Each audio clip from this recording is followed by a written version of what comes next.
ആലപ്പുഴയിൽ beef brisket കിട്ടുന്ന ഒരേ ഒരു കഫേയിലാണ് കേട്ടോ ഞങ്ങളിപ്പോൾ പോണത്. കുറേ നാളായി ട്രൈ ചെയ്യണമെന്ന് വിചാരിച്ചിരിക്കുമായിരുന്നു. അപ്പോൾ ഇതിനു മുമ്പ് ബ്രിസ്ക്കറ്റ് കഴിക്കാത്തതുകൊണ്ട് നല്ലൊരു എക്സൈറ്റ്മെൻ്റ് ഒക്കെ ഉണ്ടായിരുന്നു.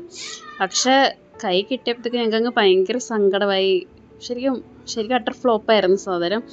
പിന്നെ അതെങ്ങനെയൊക്കെയോ കഴിച്ചു കഴിഞ്ഞ് ആ ഒരു വിഷമം മാറ്റാനായിട്ട് ഞങ്ങൾ ഷേക്ക് കുടിക്കാൻ പോയി.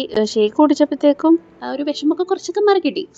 പിന്നെ അവിടുന്ന് നേരെ ഞങ്ങൾ നമ്മുടെ ആറ്റുമുഖ ഷാപ്പിലേക്കാണ് കേട്ടോ പോയത്. അവിടെ ചെന്നപ്പോഴത്തേക്കും അവിടെ ഒരുപാട് ഐറ്റംസ് ഉണ്ടായിരുന്നു. നമുക്ക് ഇഷ്ടമുള്ളത് നോക്കി ഓർഡർ ചെയ്യാം.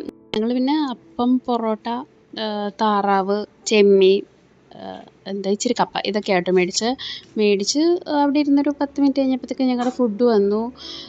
ബ്രിസ്ക്കറ്റ് കഴിച്ച ക്ഷീണമൊക്കെ ഇവിടെ വന്നപ്പോഴത്തേക്കും അതൊക്കെ മാറി കേട്ടോ. എല്ലാം നല്ല ടേസ്റ്റ് ആയിരുന്നു, കിടിലമായിരുന്നു. ഒക്കെ കഴിച്ച് കഴിഞ്ഞ് പിന്നെ വീട്ടിലോട്ട് പോയി. അപ്പം വീഡിയോ ഇഷ്ടപ്പെടുവാണെങ്കിൽ എല്ലാവരും ഒന്ന് സബ്സ്ക്രൈബ് ചെയ്യണേ.